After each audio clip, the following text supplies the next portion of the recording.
രാജ്യത്ത് പ്രതിപക്ഷ ഐക്യം വലിയ തോതിൽ സാധ്യമാവുകയാണ്. ഇന്ത്യ മുന്നണി 400-ലേറെ സീറ്റുകളിൽ പൊതുസ്ഥാനാർത്ഥിയെ നിർത്താൻ തീരുമാനിച്ചിരിക്കുന്നു. ഒരിക്കലും സാധ്യമാകില്ല എന്ന് തോന്നിയ അഖിലേഷ് യാദവ്, അരവിന്ദ് കെജ്രിവാൾ എന്നിവർ കോൺഗ്രസുമായി കൈകോർത്തതോടെ ലോക്സഭാ തെരഞ്ഞെടുപ്പിൽ 400 മുതൽ 450 സീറ്റ് വരെ പൊതുസ്ഥാനാർത്ഥിയെ നിർത്താനുള്ള നീക്കവുമായി ഇന്ത്യ മുന്നണി മുന്നോട്ട് നീങ്ങുകയാണ്.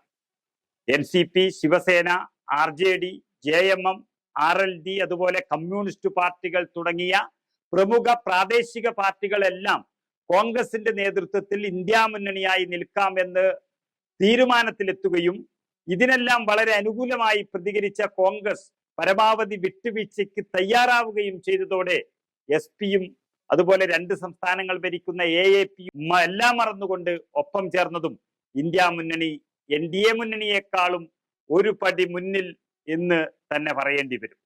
ഇനി തൃണമൂൽ കോൺഗ്രസ് മാത്രമാണ് ബാക്കിയുള്ളത്. ബംഗാളിൽ ഇന്ത്യ മുന്നണി ഇതുവരെ സഖ്യമായില്ല എങ്കിലും തൃണമൂലിനെ അനുനയിപ്പിക്കാൻ ശരത് പവാർ അടക്കം പ്രതിപക്ഷത്തെ മുതിർന്ന നേതാക്കൾ ഇടപെടുകയാണ്.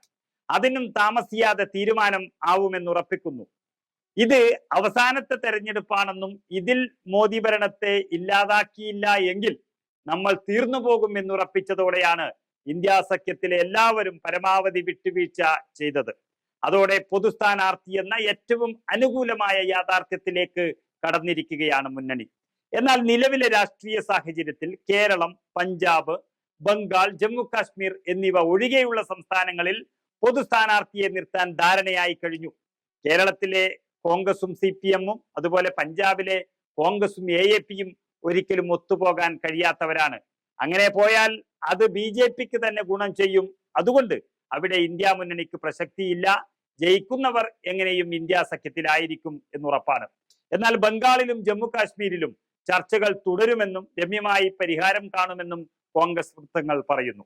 അതിനായി എല്ലാവരും ഒരുമിക്കുകയും ചെയ്യുകയാണ്. ബംഗാളിന് പുറമെ മേഘാലയയിലും തൃണമൂലുമായും ധാരണയുണ്ടാക്കുന്നത് കോൺഗ്രസ് പരിഗണിച്ചു കഴിഞ്ഞു.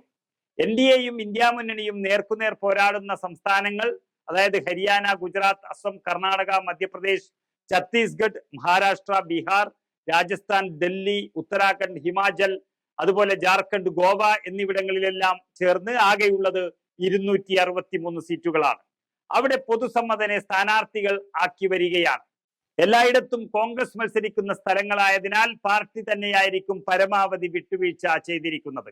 അങ്ങനെ ഈ സംസ്ഥാനങ്ങളിലെ മുഴുവൻ സീറ്റുകളിലും ഇന്ത്യ മുന്നണിയിൽ പൊതുസമ്മതനായിരിക്കും മത്സരിക്കുക. മഹാരാഷ്ട്രയിലും ബീഹാറിലും വിശാല മുന്നണിയായി ഇന്ത്യ മാറുമ്പോൾ ഒറ്റ സ്ഥാനാർത്ഥിയെ നിർത്തി കരുത്ത് കാട്ടുകയാണ്. 88ഓളം സീറ്റുകൾ ഈ 2 സംസ്ഥാനത്തും ചേരുന്നുണ്ട്. ഇന്ത്യ മുന്നണി, NDA, പ്രാദേശിക കക്ഷി എന്നിവ അണിനിരക്കുന്ന ത്രികോണ പോരാട്ടം നടക്കുന്ന സംസ്ഥാനങ്ങളായ UP, തമിഴ്നാട്, തെലുങ്കാന, ആന്ധ്ര, ഒഡീഷ എന്നിവിടങ്ങളിലെല്ലാം ചേർന്ന് 183ഓളം സീറ്റുകൾ ഉണ്ട്.